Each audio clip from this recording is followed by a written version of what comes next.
Почитувани колеги, господинот Андре Петров вчера најави дека ќе не туши. И ние го повикуваме да не туши. Така јавноста ќе дознае каков е односот на Андре Петров спрема јавното здравство.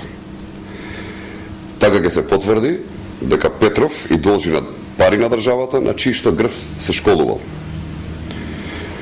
Но кога ќе докажеме дека сме во право, а ќе се докаже, тој да вети дека ќе се повлече од политиката. Овие документи го говорат следно. Факт број 1. Дека Андре Петров примал пари од државата за специализација, говорат овие документи.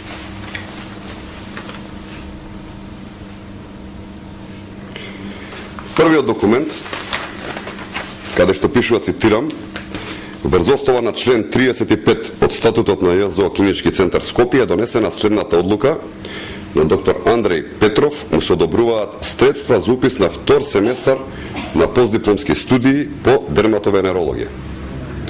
Вториот документ, исто така е одлука, со која што на доктор Андреј Петров му се одобруваат средства од ЈЗО Клинички центар за упис на првиот семестар.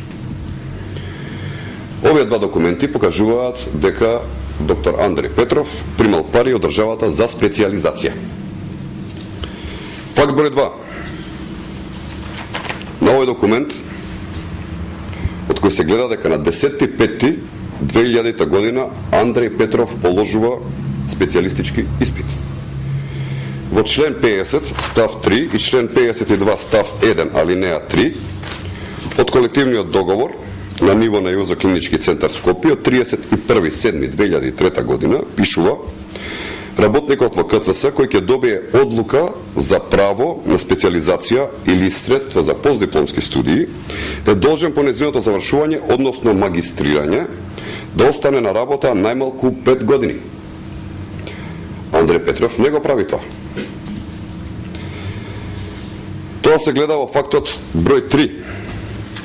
Овој документ е решение од кој се гледа дека врз основа на член 151 од Законот за работни односи и член 28 и 29 од статутот на Универзитетската клиника за дерматологија донесена е одлука за престанок на работниот однос на магистер Андре Петров во здравствената установа заклучно со 10.11.2003 година, бидејќи именуваниот во рок од 15 дена од престанокот на функцијата ВД градоначалник не се јавил на работата во клиниката, ниту пак поднел писмено барање за продолжување на мирувањето на работниот однос.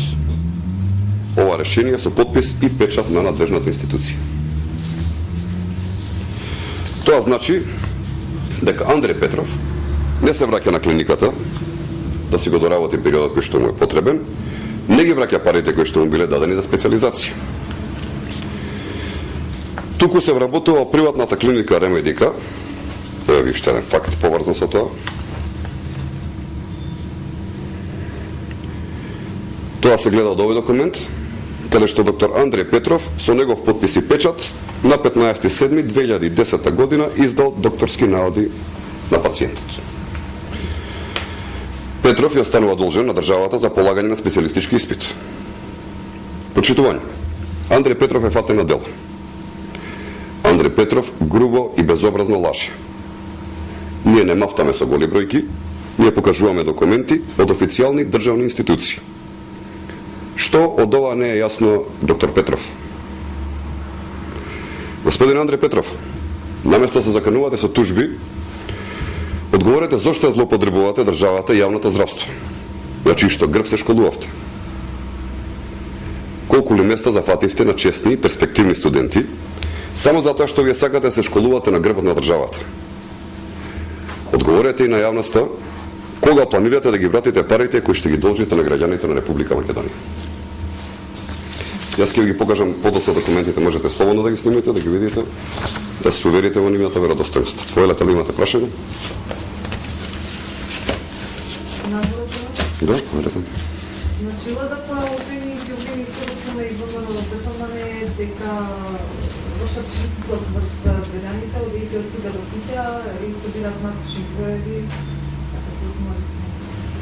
Мислите на изјавата на господинот Боцевски? Да. Па, очигледно мислел господинот Боцевски на изјавата која што реферувавме пред некој ден, која што ја даде господинот Зоран Заев во врска со таа работа, но господинот Боцевски, знаете, учествувал во многу кампањи на многу политички партии, очигледно ги измешал лончињата. Поведете, дали имаме други прашања? Благодарам.